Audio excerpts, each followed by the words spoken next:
Hey guys, today I'm going to be going over Nikki Lakai's Fish OTK deck that he took to a top 8 and a Canadian regional. The deck is pretty consistent. I've tested it out a few games. I'm just going to go over the list first and then I will explain the deck.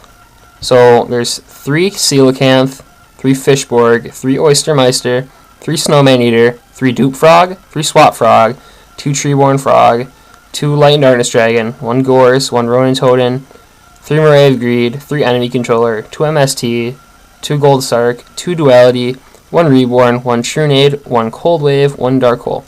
And then the extra deck is 3 Formula Synchron, 2 Armory Arm, 1 Catastor, 1 Gishilnodon, 1 Brionac, 1 Goyo, 1 Gungnir, 1 Black Rose, 1 Scrap Dragon, 1 Stardust, 1 Colossal, and 1 Mist Wurm. The extra deck might not be exactly the same, but it's just how I'm playing it.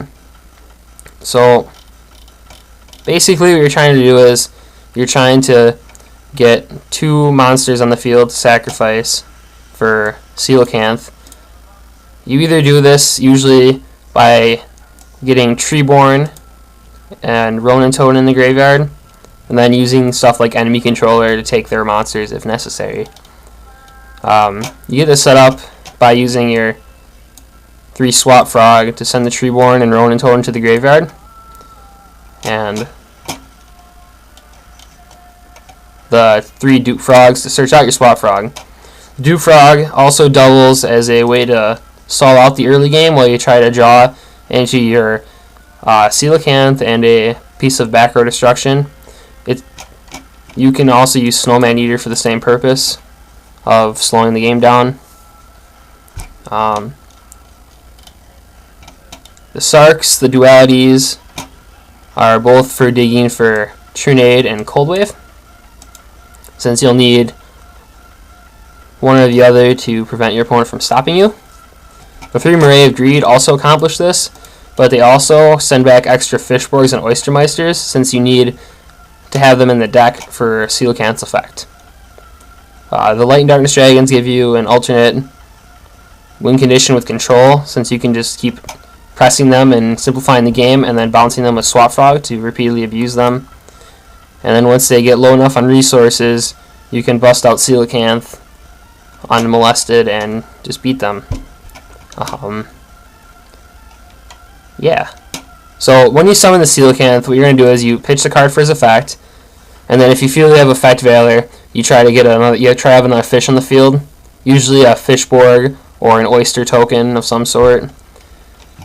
Just sack it to his effect to negate the valor, and then you discard your card, get out 2 Fishborg and 2 Oyster, and then you can either make Armory Arm Colossal Fighter and any multiples of Armory Arm that you need to, or you can do the 8100 damage combo, which is basically where you take one of your Oysters and sync it with your Fishborg for Armory Arm, and then you get the Oyster token, so then your field is Coelacanth, 1 Fishborg, 1 Oyster Meister, 1 Armory Arm, and 1 Oyster token. Then you're going to sync the other Fishborg with the Oyster token for a Formula Synchron and draw a card. Then you sync the Oyster Meister with your Formula Synchron for Gishilnodon, getting another token. Then you pitch a card to bring back Fishborg and sync it with the token for another Formula Synchron. And then you draw a card for that. And then Gishilnodon triggers and he goes up to 3000 attack. So at this point your field is Coelacanth, Gishilnodon, Armory Arm, and Formula Synchron. Then you're going to sync your Formula Synchron with your Armory Arm for a level 6, usually Brionac, to clear their field, and then you just attack them for upwards of 8000. There are other ways to do it too, like just putting a couple arms in your guys and just running over a monster of theirs and do burn damage. I